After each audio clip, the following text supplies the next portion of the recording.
Hey guys, your girl Yasuke, Geek XX Chic, and we're back with another reaction to Yasuke. We're now on to episode 3, which is called Mortal Sins. So, that's a very ominous title, which makes me think this episode might be quite juicy, but they all are, let's be real. Last episode, we had a little bit more insight into Yasuke as a character and kind of, again, this journey that he was on to become a samurai. We learned a little bit more about Nobunaga and the type of man he was and the type of world that he envisioned and why he was so embracing of Yasuke and of all the other kind of oddballs in his army.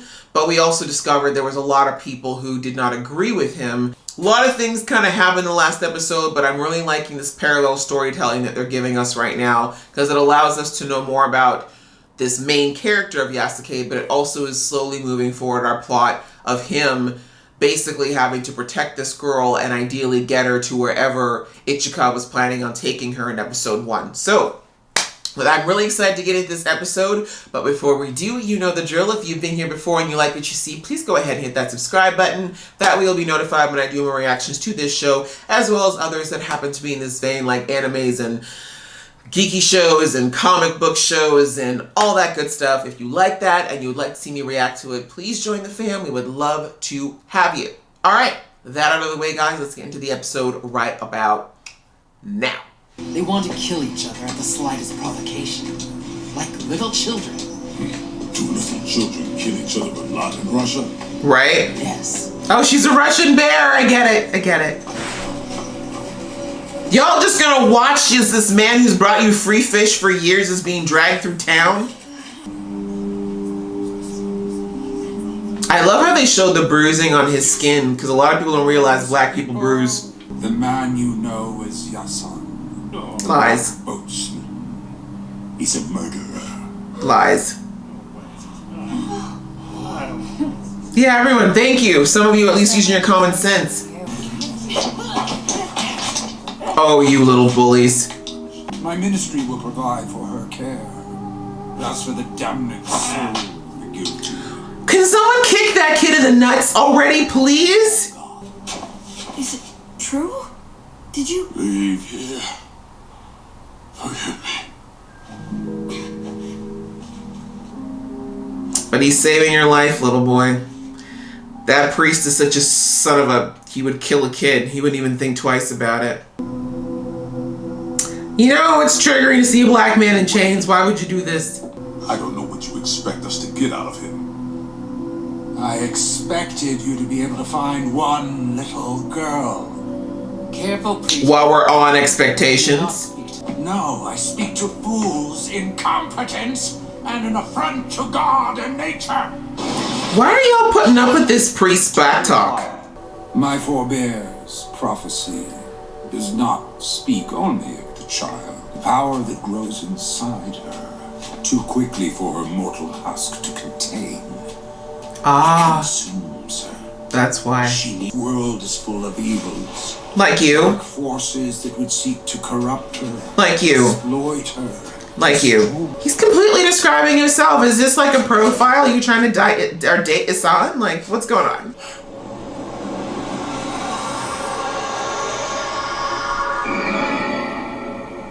Okay.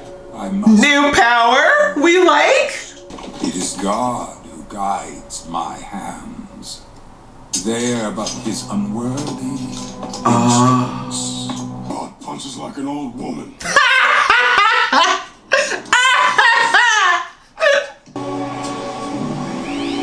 My fruit! My cabbages. You know what to do, little girl. F them up. Girl, I'm gonna need you. Really? A whole laser. Alright. Oh, excuse me, ma'am. What is all this coming from? Nowhere to go now. You need to destroy him, sweetie. I'm sorry. There's no other way. Do you smell anything? Just fish. Only fish. So, we lost her. Yep. You lost her. Outstarted by a 10-year-old. I can see why you don't have more followers. Yep. This is what your sermons are like. The fact that he's getting to you right now, and he's chained up. This is how much of a bitch you are, sir. Better. Yes. Is this foreplay? That's what it's feeling like. Stop looking at my chest, you pervert. Eyes are up here. Yasuke. We should rest. Much depends on tomorrow. Interesting. Is he feeling guilty about, wiping out her entire clan in 2 minutes? Is she going out to warn her clan?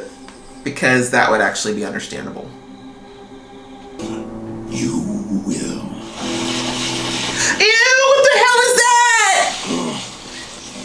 Oh my god, ew, get out of me, ew. You will tell me where she is. He won't. You will be the first to burn. Okay, just let me burn then, jeez. What Yasan did to your mom. But I'll avenge her for you. I swear. Girl, if you don't open your mouth. Yasan's fault. He protected us. It was... You can hit the bullies with your powers because they really deserve it. I swear. Just run away. Just run away. The bullies will never understand. Ooh, that is a gorgeous shot. Well done, animators. Another gorgeous shot. Man, this animation. Oh my god, is this guy not done yet with his torture porn? The old man knows nothing. Let's be done with him and complete our business. Thank you.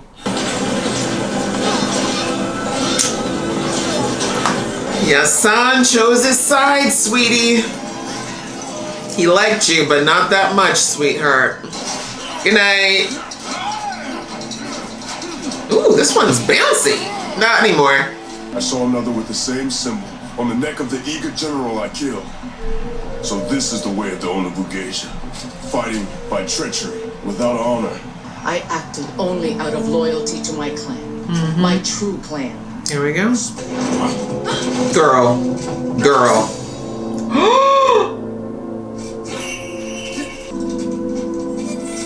Well, you asked him not to hold back. Not all.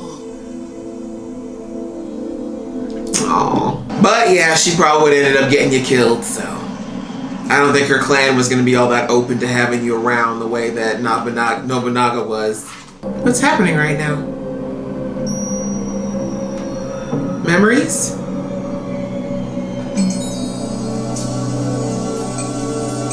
My guy is on some drugs! Here I thought he was being electrocuted, but really the priest was infusing him with some great drugs.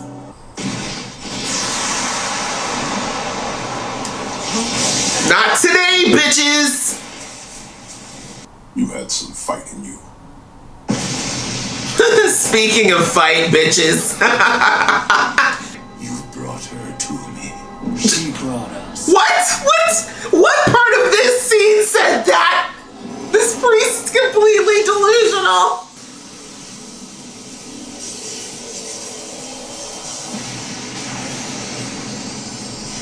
Not so much for that house. Wow. Okay, the people in this village are about to peace out because this is nonsense. Ugh, gross. His power is so disgusting. Why are you using objects, ma'am? Come on, Yasan. And I will see you purged of all the devil's influences. Speaking of who looks like a devil right now. Come on, Yasan. Yes! Break free of the chains, my guy! And snap that shit. Snap it! Thank you. That was so satisfying.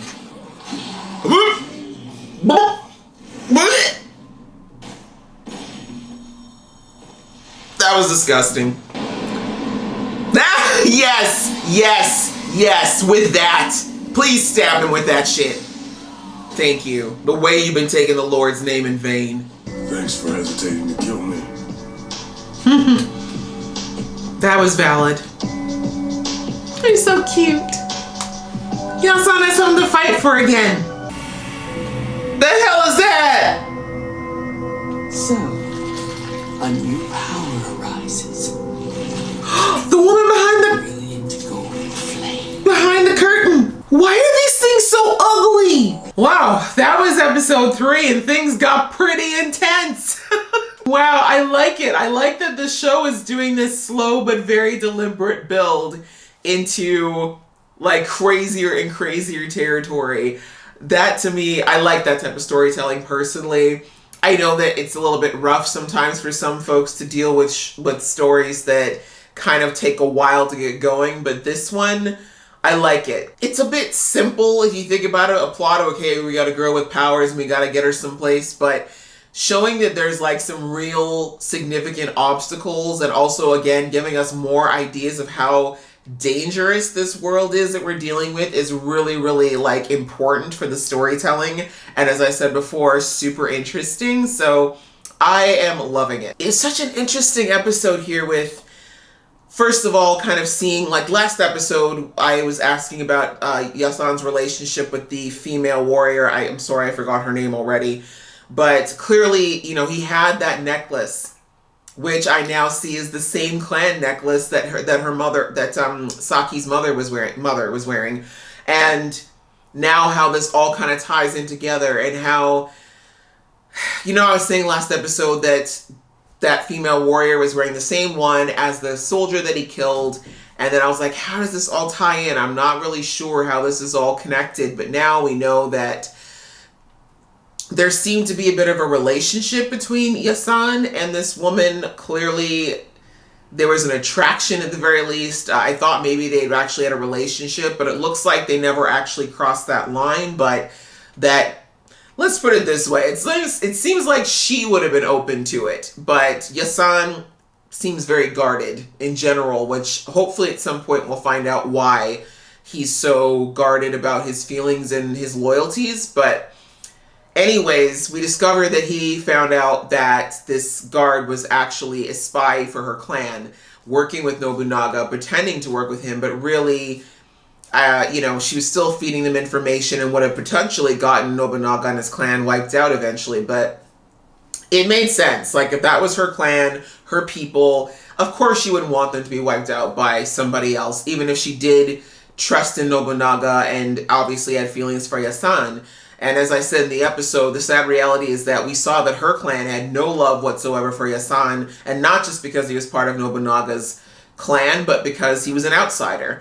And so, you know, the sad reality is, I think maybe in her mind she thought, oh yeah, maybe if my clan takes out Nobunaga's that I'll somehow protect Yasan. But I think we all know that the way that history often works, it probably would have worked out pretty badly for Yasan. So he made a decision, and I like this because once again it reinforces that Yasuke is a very loyal person. He's a man of his word, especially if there's somebody or something that he thinks he needs to protect. In the end, she chose her clan and Yasan chose his, so very Romeo and Juliet to some extent, except that he wasn't about to let himself die over this situation. And again, I think it adds to letting us know what kind of a character Yasan is and just how unbreakable he is when he sets his loyalties to something. Like, he's not going to let anybody, not woman, not feelings, not anything, get in the way of what he thinks is what he should be loyal to or fighting for. And that really dovetailed into